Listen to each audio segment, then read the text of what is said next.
नमस्कार, आपल्या सगळ्यांचं मनापासून स्वागत। आज या पत्रकार परिषदेला माझे सहकारी आदरणीय अवधूतजी वाघ भारतीय जनता पार्टीचे प्रवक्ते आहेत आणि अजितजी चव्हाण आपले सहमुख्य प्रवक्ते आहेत। मी दोघांचंही मनापासून स्वागत करतो।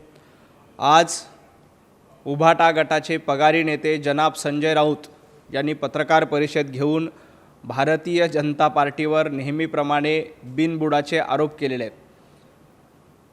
खरं तर संजय राऊत यांना स्वतः उभाटा गटाचं प्रतिपक्षप्रमुख व्हायचं आहे। ज्या पद्धतीनं उद्धवजी ठाकरे हे कारभार करतात त्यांना डावलून शिवसेनेचं पक्षप्रमुखपद आपल्याकडेच मिळावं यासाठी संजय राऊत यांचा प्रयत्न आहे। म्हणून ते आतापासूनच उभाटा गटाचे प्रतिपक्ष प्रमुख आपणच आहोत या आविर्भावामध्ये वागतात आणि त्याच पद्धतीच्या घोषणा संजय राऊत करतायत। त्यांना शिवसेना पूर्णपणे उभाटा गट पूर्णपणे आपल्या ताब्यात घ्यायची आहे। म्हणून ते कधी हर्षवर्धन सपकाळ यांना सल्ला देतात, कधी राहुल गांधींना सल्ला देतात, कधी काँग्रेसला सल्ला देतात, कधी शरद पवारांना सल्ला देतात, कधी राज ठाकरेंना सल्ला देतात आणि उभाटा गटामध्ये फक्त आपलीच चालते। उभाटा गट आपल्या सांगण्यावरूनच वागतो। आपण जे म्हणेल तेच उद्धव ठाकरे यांच्या गटामध्ये होतं हे वारंवार संजय राऊत यांनी सिद्ध केलं आहे। त्यामुळं संजय राऊत हे उभाटा गटाचे प्रतिपक्षप्रमुख झालेले आहेत आणि येणाऱ्या काळात उभाटा गट संजय राऊत यांना ताब्यात घ्यायचा आहे हा त्यांचा डाव दिसतोय। आज ज्या पद्धतीनं पत्रकार परिषद घेऊन महाविकास आघाडी बंद पडली, महाविकास आघाडी संपून टाकण्याची घोषणा एक प्रकारे संजय राऊत यांनी केलेली आहे। त्यामुळे माझा हा दावा आहे की संजय राऊत यांना उभाटा गटाचा प्रतिपक्ष प्रमुख व्हायचं आहे आणि आपणच उभाटा गट चालवतो हा संदेश त्यांना महाराष्ट्रात द्यायचा आहे।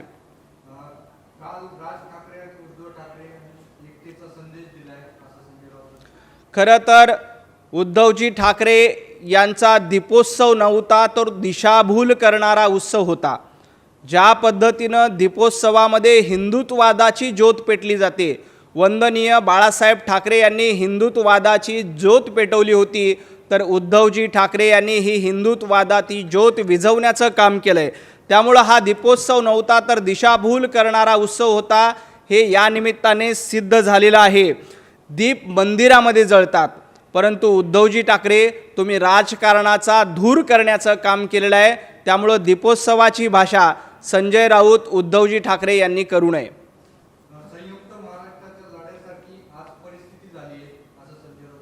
खरं तर संयुक्त महाराष्ट्राच्या लढ्यासारखी परिस्थिती नाही झाली, तर तुमची परिस्थिती संयुक्त खुर्ची मिळवण्यासाठी झालेली आहे। संयुक्त महाराष्ट्राचा लढा माणसांनी मराठी माणसासाठी दिला, तर तुमचा लढा हा संयुक्त खुर्ची मिळवण्यासाठी सुरू आहे। तुम्हाला याची कल्पना आहे की आपण एकट्याने लढलो तर आपल्याला खुर्ची मिळणार नाही। त्यामुळं राज ठाकरे यांना सोबत घेऊन संयुक्तपणे खुर्ची मिळवण्यासाठीचा हा प्रयत्न उद्धवजी ठाकरे आणि संजय राऊत यांच्या माध्यमातून सुरू आहे। त्यांनी संयुक्त महाराष्ट्राच्या लढ्याची आठवण न करता संयुक्त खुर्ची मिळवण्यासाठी हा प्रयत्न सुरू आहे। त्यामुळे संजय राऊत यांना मिरची लागलेली आहे। ज्या पद्धतीनं संजय राऊत यांचा कारभार सुरू आहे, संजय राऊत ज्या पद्धतीनं वागतायत ते बघता ही संयुक्त खुर्ची आपल्याला मिळावी यासाठी ते प्रयत्नशील आहे। पण मराठी माणूस, मुंबईतला मराठी माणूस, मुंबईतला सर्वसामान्य माणूस यांना पूर्ण कल्पना आहे की यांची ही संयुक्त खुर्चीसाठीची लढाई कधीही यशस्वी होणार नाही। त्यांचा भारतीय जनता पार्टी देवाभाऊ यांच्या नेतृत्वावर पूर्ण विश्वास आहे आणि या संयुक्त खुर्चीच्या लढाईमध्ये संजय राऊत असतील, उभाटा गट असेल यांचा निश्चितपणे पराभव झाल्याशिवाय राहणार नाही।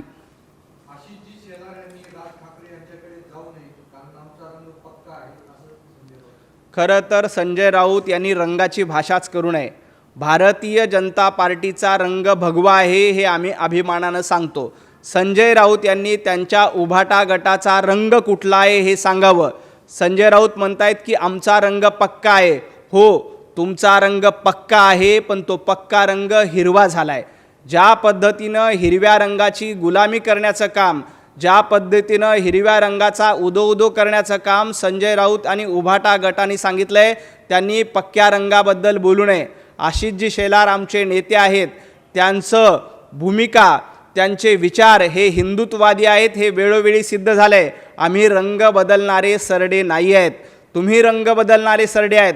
वंदनीय बाळासाहेब ठाकरे यांनी ज्या पक्षाचा कट्टर हिंदुत्ववादी चेहरा ठेवला होता, ज्या पक्षाचा गडद भगवा रंग ठेवला होता, तो गडद भगवा रंग पुसून हिरवा रंग करण्याचं काम संजय राऊत आणि उद्धवजी ठाकरे तुम्ही केलं आहे. त्यामुळं रंगाची भाषा आणि आशिषजींवर टीका करण्याचं काम तुम्ही करू नका.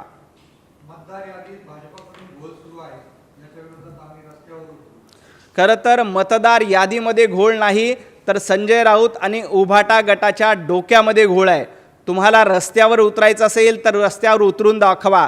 आम्ही अतिशय मजबूत रस्ते बांधलेले आहेत. लोकशाहीचा रस्ता मजबूत करण्याचं काम पंतप्रधान नरेंद्र मोदीजी, महाराष्ट्राचे लाडके मुख्यमंत्री देवाभाऊंच्या नेतृत्वात झालं आहे आणि या मजबूत रस्त्याची बांधणी ही मतदारांनी केली आहे.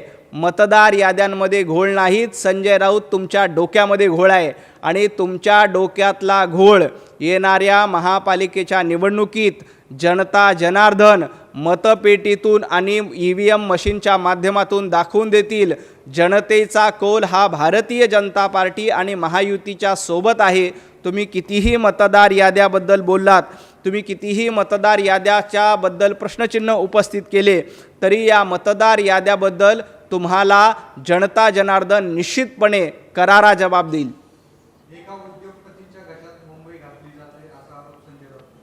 खरं तर उद्योगपती महाराष्ट्रामध्ये गुंतवणूक करत असतात आणि संजय राऊत महाराष्ट्राची गुंतागुंत करत आहेत. ज्या पद्धतीनं संजय राऊत हे महाराष्ट्राची दिशाभूल करण्याचं काम करत आहेत, उद्धवजी ठाकरे महाराष्ट्रामध्ये मुख्यमंत्री असताना एकही उद्योग महाराष्ट्रात आला नाही. उलट महाराष्ट्रात येणारे उद्योग पळून गेले आणि त्या उद्योगपतींवर टीका करतायत. अहो, उद्योगपती या आपल्या महाराष्ट्रात येऊन देशात येऊन गुंतवणूक करत असतात आणि तुम्ही जनतेची गुंतागुंत आणि दिशाभूल करण्याचं पाप करतायत. जनता तुम्हाला निश्चितपणे उत्तर देईल. तुम्हाला उद्योगपतीबद्दल तर बोलण्याचा अधिकार नाही. तुम्ही महापालिकेमध्ये असताना, तुम्ही सत्तेत असताना कुणाला कंत्राट दिली होती, कुठल्या परभाषीय लोकांना कंत्राटदार दिली होती, याची यादी जर का आम्ही दाखवून दिली तर संजय राऊत तुम्हाला तोंड दाखवायला जागा मिळणार नाही.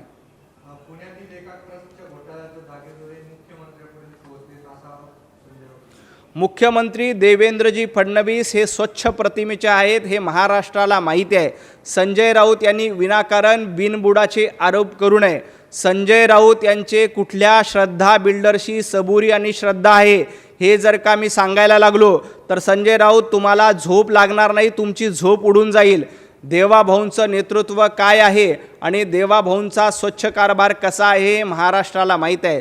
संजय राऊत, पत्राचाळीमध्ये तुम्ही घोटाळा केला, एका श्रद्धा बिल्डरच्यामध्ये तुम्ही कशा पद्धतीने पार्टनर आहेत आणि तुमची आणि श्रद्धा सबुरी कुणाच्या बिल्डरच्या पायाशी झुकलेली आहे, तुम्ही किती गुंड लोकांना तुमच्या गाडीमध्ये घेऊन फिरता याची यादी माझ्याकडे आहे. मुख्यमंत्री देवेंद्रजी फडणवीस यांच्यावर जर का टीका कराल तर ती यादी महाराष्ट्रापुढे मी जाहीर करेल आणि कशा पद्धतीनं तुम्ही महाराष्ट्राला लुटलं, कशा पद्धतीनं बिल्डरांना हाताशी घेऊन भूखंड घशात घासले, कशा पद्धतीनं अलिबागचे सातबारे आपल्या स्वतःच्या नावानं केले, याचा कच्चा चिठ्ठा लोकांच्या समोर आणला जाईल.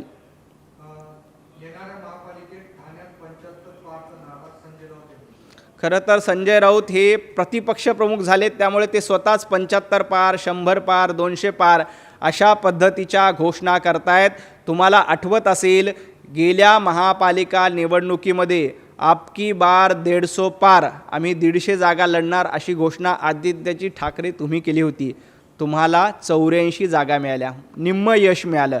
आज संजय राऊत यांनी 75 जागांची घोषणा केलेली आहे. त्यांना 35 जागा देखील मिळणार नाही. हे काठावर देखील पास होणार नाहीत. ढकलपास आमच्याकडे पद्धत होती, मी शाळेमध्ये असताना ढकलपास केलं जायचं, तशा पद्धतीचं मतदार यांना ढकलपास देखील करणार नाही. ठाण्यामध्ये असेल, मुंबईमध्ये असेल, उभाटा गटाच्या ठिकऱ्या उडल्याशिवाय राहणार नाहीत.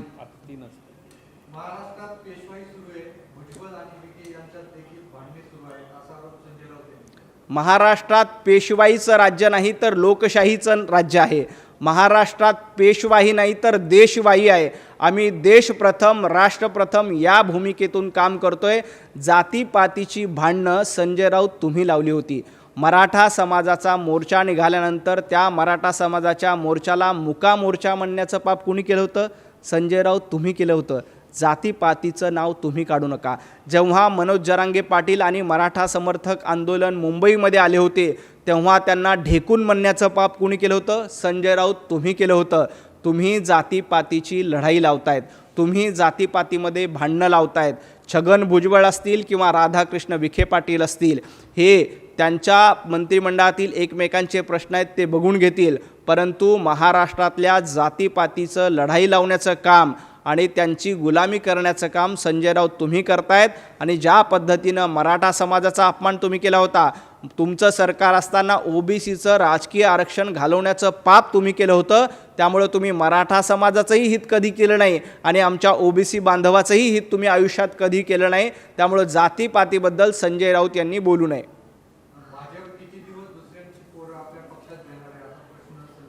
संजय राऊत, तुम्ही तुमच्या पक्षामध्ये स्वतःचीच पोरंबाळं मोठी करतायत. म्हणजे आपल्या पोराबाळाला मिळालं की महाराष्ट्रातल्या जनतेला काही मिळालं नाही तरी चालतं.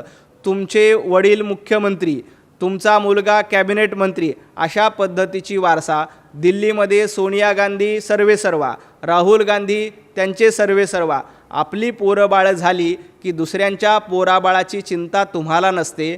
भारतीय जनता पार्टीला सर्वसामान्य कार्यकर्त्यांची चिंता असते. तुमचा पक्ष पोराबाळांचा पक्ष आहे. आमचा पक्ष हा कार्यकर्त्यांचा आणि जनतेचा पक्ष आहे. आम्ही लोकशाहीवर चालतो, तर संजय राऊत तुम्ही घराणेशाहीवर चालता. तुम्ही ज्यांची चाकरी करतायत त्या राहुल गांधींचा पक्ष घराणेशाहीवर चालतो. तुम्ही ज्या उभाटा गटाची चाकरी करताय तो उभाटा गट घराणेशाहीवर चालतो. तुम्ही ज्या शरद पवार साहेबांची चाकरी करता त्यांचा पक्ष घराणेशाहीवर चालतो. तुमच्या पक्षाला आणि तुमच्या सहकार्याला तुमच्याच पोराबाळाची चिंता आहे. आम्हाला सर्वसामान्य कार्यकर्त्यांची आणि जनतेची चिंता आहे. त्यामुळंच आम्ही मुंबईचा विकास करतो. त्यामुळंच आम्ही सर्वसामान्य पोराबाळांसाठी मेट्रो आणतो. आम्ही सर्वसामान्य पोराबाळासाठी अटल सेतू बांधतो. आम्ही सर्वसामान्य नागरिकांसाठी कोस्टल रोड बांधतो. तुम्ही मात्र आपल्याच पोराबाळांसाठी मातोश्री 2 बांधतायत. आपल्याच पोराबाळाला कॅबिनेट मंत्रिपद मिळावं यासाठी संघर्ष करतायत. तुमचा संघर्ष जनतेसाठी नाही तर आपल्या पोराबाळांसाठी आहे. एबीपी माझा, उघडा डोळे बघा नीट.